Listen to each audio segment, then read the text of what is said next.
মৃত্যু এমন এক বাস্তবতার নাম যেখানে প্রবেশ করা যায় কিন্তু বের হওয়ার রাস্তা নেই। তবে এই কিশোর, সে নাকি ফিরে এসেছে। সে কিভাবে ফিরে এলো? এ কি অলৌকিক কিছু, নাকি এর পেছনে লুকিয়ে আছে অন্য কোনো রহস্য? ঠিক এমনই এক অবিশ্বাস্য ঘটনার সাক্ষী হয়েছে চুয়াডাঙ্গার আলমডাঙ্গা উপজেলার বৈদ্যনাথপুর গ্রাম। ট্রেন দুর্ঘটনায় মারা যাওয়ার পর দাফন, মিলাদ সবই শেষ। অথচ ২.৫ মাস পর হঠাৎ বাড়িতে ফিরে এলো সেই কিশোর। এমন এক আশ্চর্য প্রত্যাবর্তনে পুরো গ্রামে রীতিমতো হইচই পড়ে গেছে।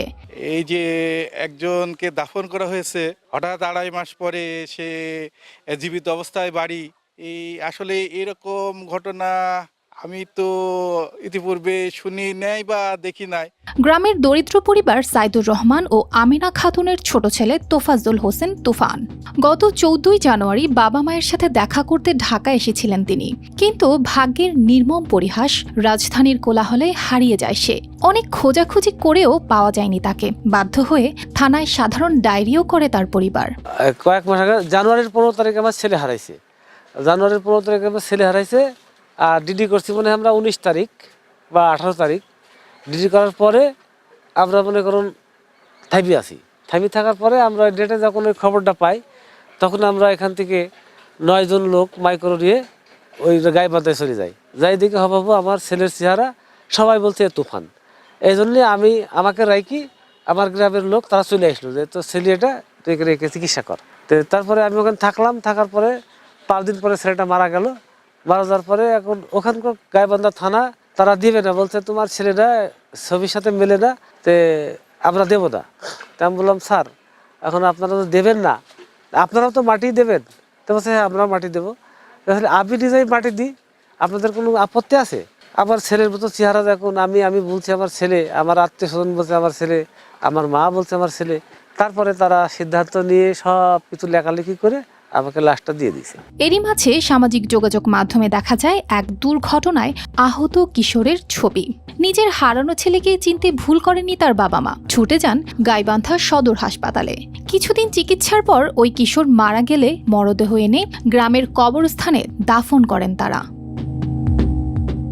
কিন্তু কে জানতো গল্পটা এখানে শেষ নয়। ২৮ মার্চ শুক্রবার ঈদের ছুটিতে হঠাৎ করেই বাড়িতে এসে হাজির হয় আসল তুফান। তাকে দেখে চমকে ওঠে সবাই। পুরো গ্রাম ভিড় জমায়, দেখতে আসে মৃতের ফিরে আসার রহস্য। অথচ তুফান কিছুই জানে না নিজেরই মৃত্যুর খবর।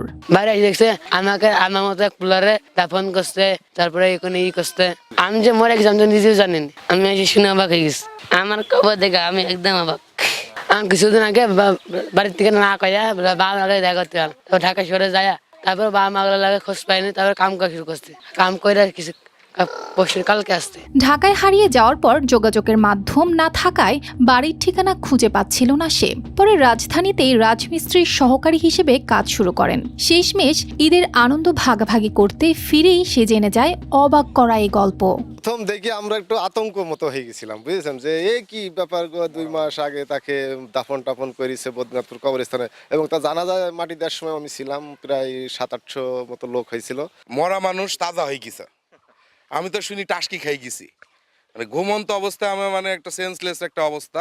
আমি আঁকাবাক্যর ঘুম থেকে উঠে আমারই বড় ভাই, তার কাছে আমি ফোন দিলাম, ভাই অমুক জায়গায় এমন একটা ঘটনা ঘটেছে যে বাড়ি থেকে রাগ করে চলে গেছে তুফান, আজ থেকে ২.৫ মাস আগে। সেই তুফান আবার কিভাবে তাজা হয়ে গেল। লাশ দাফন করা হলো, তার মিলাদ মাহফিল দিলাম, চারটুক যা করার দরকার তার জন্য করলাম। করার পরে আজ ২.৫ মাস পরে দেখছি আমাদের ছেলে তুফান বাড়ি ছেলে। একটা মানুষকে দাপন করে এসে আবার একটা মানুষ সে ঘুরে আইছে, এরকম ঘটনা আমি জীবনে দেখিনি। কিন্তু গ্রামবাসীর মনে এখন আরো বড় প্রশ্ন, এ যদি তোফাজ্জল হয়ে থাকে তাহলে কবরের ওই মরদেহটি আসলে কার? News desk, RTV।